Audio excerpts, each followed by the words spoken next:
Veg pulao தான் செய்ய போகிறோம். அதுக்கு தேவையான பொருட்களை பார்த்துக்கலாம். ஒரு கேரட்டு, பீன்ஸு அது பொடியாக நறுக்கி வச்சுருக்கேன். ஒரு கப் அளவுக்கு, ஒரு 3/4 கப் அளவுக்கு வேக வச்ச பச்சை பட்டாணி எடுத்திருக்கேன். 2 தக்காளி நீல வாக்கில் கட் பண்ணி வச்சுருக்கேன். ஒரு கைப்பிடி அளவுக்கு கொத்தமல்லி, புதினா, இஞ்சி பூண்டு பேஸ்ட்டு, ஒரு பெரிய வெங்காயம். இது காரம் இல்லாததுனால 4 பச்சை மிளகாய் எடுத்திருக்கேன். அதுக்கப்புறம் இந்த புலாவ் செய்கிறதுக்கு தேவையான அளவுக்கு தேங்காய் பால் எடுத்து வச்சுருக்கேன். அப்புறம் தாளிக்கிறதுக்கு எண்ணெய். அப்புறம் நம்ம ஃபைனலாக கார்னிஷ் பண்ணுறதுக்கு 1 ஸ்பூன் அளவுக்கு நெய் எடுத்துகிட்டு முந்திரி பருப்பு வறுத்து நம்ம கார்னிஷ் பண்ண போகிறோம். அவ்வளோதான். டேஸ்ட்டுக்கு தகுந்த மாதிரி உப்பு சேர்த்துக்க போகிறோம். வாங்க செய்யப்போகிறோம் எப்படின்னு பார்க்கலாம். இப்போது குக்கர் வச்சு நல்லா ஹீட் ஆகிடுச்சு. அதுக்கு தேவையான அளவுக்கு ஆயில் சேர்த்துக்கலாம். ஆயில் சேர்த்துட்டு நல்லா ஹீட் ஆகட்டும். ஆயில் எல்லாம் சூடாகிடுச்சு. 2 ஏலக்காய், 3 கிராம்பு, 1 துண்டு பட்டை. இப்போது ஒரு மீடியம் சைஸில் வெங்காயத்தை கட் பண்ணி அதையும் இந்த கூட சேர்த்துட்டு நல்லா வதக்கி எடுத்து வெங்காயம் வதங்கும் போது 4 பச்சை மிளகாய் சேர்த்துக்கலாம். அதுவும் சேர்த்து நல்லா கலந்துக்கணும். இப்போது ஒரு கைப்பிடி அளவுக்கு கொத்தமல்லி, புதினா சேர்த்துக்கலாம். இப்போ இது கூடவே நம்ம எடுத்து வச்சுருக்கிற இஞ்சி பூண்டு பேஸ்ட்டு சேர்த்துக்கலாம். 1 ஸ்பூன் அளவுக்கு இருக்கும். இஞ்சி பூண்டு சேர்த்துட்டு நல்லா இப்போ இது கூடவே நம்ம ஏற்கனவே வேக வச்சு எடுத்து வச்சுருக்கிற பச்சை பட்டாணியை சேர்த்துக்கலாம். சேர்த்துட்டு நல்லா மிக்ஸ் பண்ணிடலாம். பண்ண போகிறோன்னா 1 கப் அளவுக்கு பீன்ஸு, கேரட்டு சேர்த்துக்கலாம்.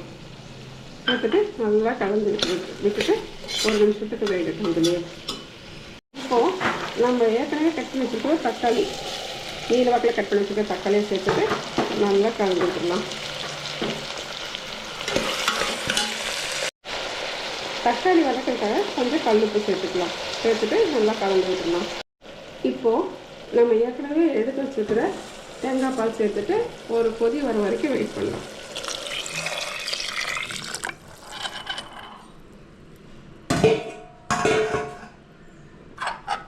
நல்லா கலந்து விட்டுட்டு இதுக்கு தேவையான உப்பு சேர்த்துட்டு கொதிச்சதுக்கப்புறம் அரிசி சேர்த்துக்கலாம். இங்கே பாருங்கள், நல்லா கொதிச்சிருச்சு. இப்போ நம்ம ஏற்கனவே வாஷ் பண்ணி எடுத்து வச்சுருக்கிற அரிசியை சேர்த்துக்கலாம்.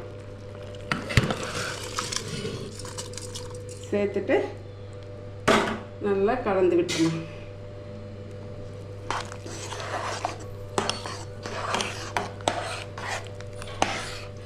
கலந்து விட்டுட்டு ஒரு கொதி வந்ததுக்கப்புறம் சால்ட்டு டேஸ்ட்டு பார்த்துட்டு குக்கரை மூடி போட்டு மூடி வச்சிடலாம். என்றைக்குமே அப்படியே மூடக்கூடாது. இந்த ரைஸ்க்கு தேவையான உப்பு சேர்த்துட்டு நல்லா கலந்து விட்டுட்டு கொதி வந்ததுக்கப்புறம் மூடி போட்டு மூடிட்டு ஒரு விசில் விட்டு ஆஃப் பண்ணிடலாம். இப்போ பாருங்கள், நல்லா கொதிக்க ஆரம்பிச்சிருச்சு. இந்த டைமில் குக்கர் மூடியை போட்டு ஒரு விசில் விட்டு எடுத்துக்கலாம். குக்கர் மூடிட்டு ஒரு விசில் போட்டு ஒரு விசில் விட்டு எடுத்துடலாம். அடுப்பு சிம்மில் வச்சிடணும். இப்போ பாருங்கள், விசிலெல்லாம் அறிஞ்சிருச்சு. இன்னும் கொஞ்சமாக இருக்குது. ஒரு விசில் விட்டு எடுத்தாச்சு. இப்போ சாப்பாடு எப்படி பார்க்கலாங்க. எஸ், இப்போது எப்படி இருக்குன்னு பார்ப்போம். வா,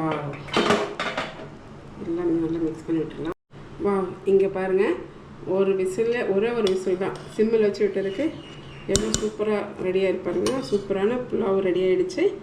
இனி லஞ்ச் பாக்ஸுக்கு பேக் பண்ண வேண்டியதான். நீங்களும் இதே மெத்தடில் உங்கள் வீட்டில் செஞ்சு பாருங்கள். அட்டகாசமான டேஸ்ட்டாக இருக்கும். சூப்பர்வாக இருக்கும். ட்ரை பண்ணி பாருங்கள்.